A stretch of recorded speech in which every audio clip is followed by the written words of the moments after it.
Hi everyone, it's me again, your North Korean American sister. Came back with another story. I'm gonna talk about how I survived in New York, New Jersey area in my early days of America. So I arrived America and then I already talked about it another video that how I got my first job and how I started a life there, right? I started all kinds of job like waitress in restaurant, like nail technician at nail salons, and after that I met the lawyer and started working in her lawyer office, right? After that, the pastor who brought me to their house, they told me to study first because I was in my 20s. You're too young to do those kinds of job, you know. They're not talking bad about the jobs, but you know, you have more opportunities out there, like more professional jobs, right? So I had to study during the nighttime because I have to work too. I have to work to make money to provide myself. More importantly, I have to make money to send my home. There's a way to do that. So my main purpose was make money to send my home back in North Korea.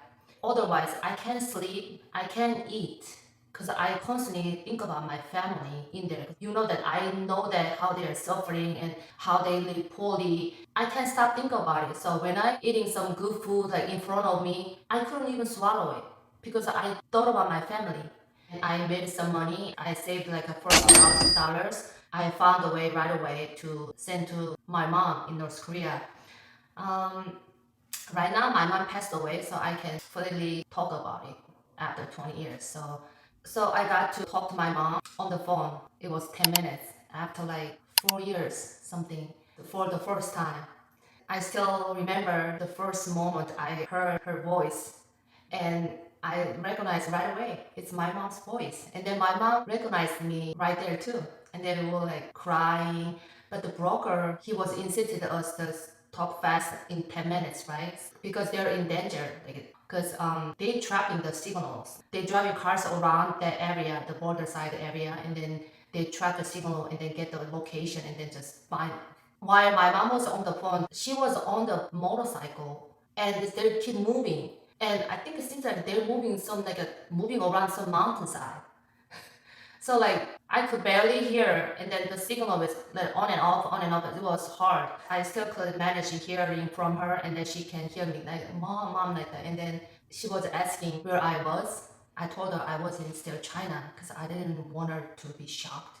Also, I don't want her to be get in trouble. You know, it would better let them know that I was in China than America. And then she was like, oh, okay. I mean, she was trying to ask all those questions. Are you healthy? Where are you? Are you sleep in the street, like homeless, like that? Because she constantly dreaming about me being on the street, homeless. I told her, Mom, don't worry about it. I'm in good situation. I live better life here. I'm free. I can do whatever I want like that. And I just managed to send her money. And then I confirmed with her. And then she said, I received like a such amount of money and thank you so much. And she wished me better life and be healthy. And yeah, that's it. And then we had to hang out because it's past 10 minutes. So I'm like, it's been 4 years. We had so many stories to catch up, but only 10 minutes, you could only say much about it. So but still, I was so thankful. I finally got to hear my mom's voice, and then my mom did the same.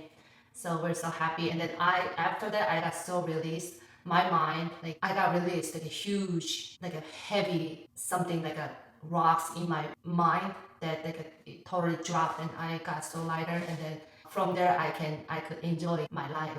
I was happy because I knew with that money, I mean, it's not that much, but still they will have something to, provide themselves. So I was so happy.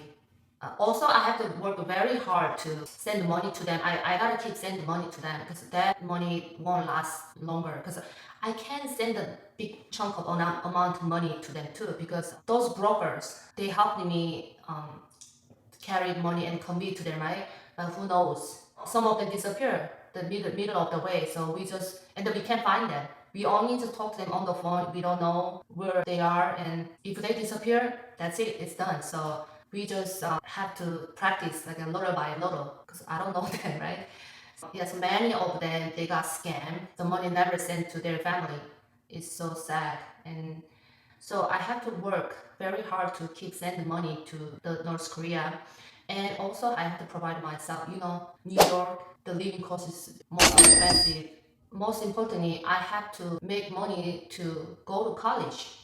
So I had to work full time during the day, like a 9 to 5, and then I go to school 6 to 9 every night. So I started from ESL, from community college. Every semester I did like at least 12 credits full time. So working full time, studying full time, it was so hard and tired. But also that I was still in my 20s, and I think back there, like, how could I hold everything like that? But my youth and the energy, I could manage to do that. For the community college, I didn't even have that level to get into.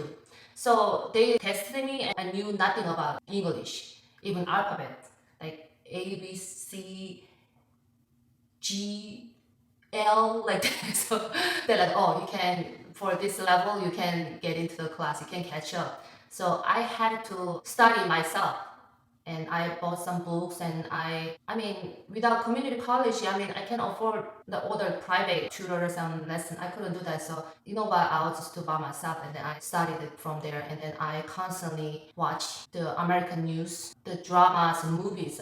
I watch them crazily, and then when I'm just driving to work, I listen to the radios. And I don't know what they're saying. I didn't even understand, but I keep just listening to them and watching them. And then I just guessed their meaning by just watching their acts, right? I mean, without understanding what they're saying, it was hard. But I just keep listening no matter what, and then I copy them. When they say like, "Hi, this is daily news," like we're talking about like presidential stuff, I'm just copying. Hello, this is New York Daily News, and they were talking about presidential stuff, like what's going on inside their elections and something like that. So I was mimicking what they're saying and then their accent without understanding anything. And after a few months, I kind of got used to them, and then I kind of understand what they're saying. Even on the street or the shopping mall or public places, when people are talking, I could hear. So I started understanding them. So it helped. Yeah. So if you want to learn, anybody out there learn English, keep hearing, keep watching in English without subtitles. I don't know. It's with the subtitle, it still help you with the meanings, but I think somehow it's going to slow you down. But better without subtitle, you just naturally hearing and watching it. Eventually, you started to hear them and you understand. That was from my own experience to learning English from the scratch. So it really helped. Even when I was sleeping, I turned the TV on, keep listening news, and keep listening the programs while I was sleeping. And it really helped me. I'm very good at understanding. When you started listening, you can speak too. So listening is most important step to learning English. And eventually you can try to say what you're listening to. And after a few months, I tested again, and then I got accepted to the program, the ESL program in community college. And then I studied from there full time every night, 6 to 9. I enrolled at least 4 classes. That will be total 12 credits, right? So I really wanted to do very quickly to finish the ESL and then get to the major class. So there's a lot of homework, and with the full-time work, homework at school, it was crazy. But I went through it, and it made me learn English very quick. That means I better adjusted life in New York better and better. And I also made a lot of friends from work, from school, and from church. So the friends, they introduced me to nightclub and some bars, yeah, some good restaurants, and we hang out and we had fun. I'm like, whoa, this is what I watched on TV, right? Actually, I'm being here and experiencing it. It was like a dream. So I had to enjoy it while I can. But also at the time, I was living in the pastor's house, right? The one I previously talked about, who offered me their house for free for me to go to college, right? Because it's pastor's house, they didn't allow me to go out freely at nights. They said you gotta come back by 10 o'clock at night. They even let their own children to do that because their children's age is similar to my age. I had to follow their rules. So at the time I was so frustrated because come on, I'm like already like 26 or 27. You still like control me like what to do? I feel like that was a little off, right? But what can you do? Because you live there. So I was complaining about it by myself, but I still had to follow their rules. But I'm sorry, Pastor, but sometimes we manage to find a way to sneak out at nights. I mean, with their children, so the partners in crime, right? So we pretend to sleep by 10 o'clock, and then we were in the room, and then after they went to sleep, we were like, let's go, and then we'll just sneak out. I even had to crawl. Because their room is literally across my room, right? It's very close. They can hear, so I have to crawl on my knee so quietly. I was so scared. What if the door was bursting open at any moment, right? So I'm like, oh, and then at the same time, I'm like, why do I have to do this? Like, I'm 26, right? We went to the bars and then had some drinks and came home like 3, 4 in the morning and still crawling back to the house. Yeah, those. I'm sorry, Pastor. If you watch this video, we did that. It's back in the days. Thankfully, nothing dangerous thing happened. We were all safe. But it's occasionally did it, not every time. I couldn't do it every time. And also, now that I'm older, I feel deeply grateful to them. As a parent myself, I can understand how hard they try to protect me. If they hadn't been there, how wild I would have gotten, like a dog unleashed. I came from a completely closed and repressed society, suddenly thrown into a world where everything was possible and no one said no. And knowing myself curious and fearless, I could have easily gone down a dangerous path. Just thinking about now makes me shiver. I'm so thankful they were there to watch over me. Thank you so much. And because I lived with them, I naturally started going to church with them. During my escape to North Korea, I experienced miracles that were very unbelievable, right? From there, I came to truly believe that God must exist. But although I had a deep belief inside my heart, I had no real knowledge of Him. So I tried to read the Bible and I tried to memorize verses, try to understand them, but it was hard. It was so confusing and difficult. So, because every time I tried to read it, it's so difficult. I couldn't understand it at all. And of course, and worst thing was the Kim regime in North Korea had copied parts of the Bible and used them to idolize their leaders.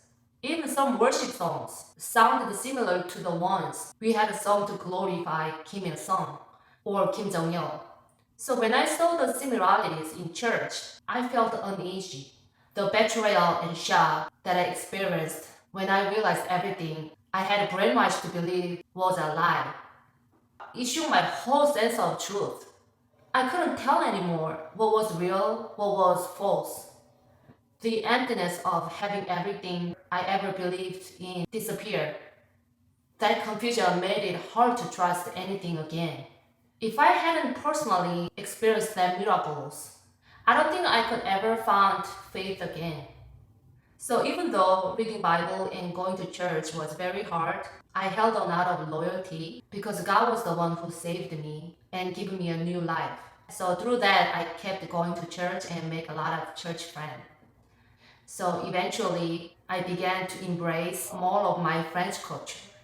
The church I attended had about 400 young people, mostly made up of one and a half and second generation of Korean American immigrants and Korean international students, where I could experience both Korean and American cultures. Most of them sincere, kind, and they're very faithful. Especially we had a small group gathering every week, and the 7 or 8 members of my group were very truly wonderful people. Through them, I learned a lot and experienced a lot of stuff, good stuff. Some were doctors, lawyers, and business owners, company employers, and students. Through their stories we share every week, I got to learn different aspects of life and culture, and all of them like a variety of experiences. I just could hear them and learning from them. All things I would never known otherwise. And most of them gave me so many advices and prayed for me whenever I faced difficulties, confusion, or didn't understand things that while adjusting to life in here. For me, they were like a family. Those people all I could rely on, like brothers and sisters, uncles. Thanks to their love and support, I was able to hold on. Even when I had moments of doubts or felt lost, I didn't go down a dark path. Instead, I stayed strong and was able to build a stable life here. New York is a city, anything is possible, right?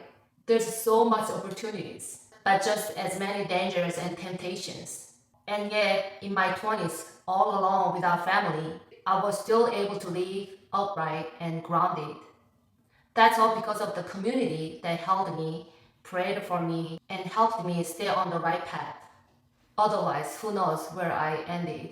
Actually, there were so many temptations.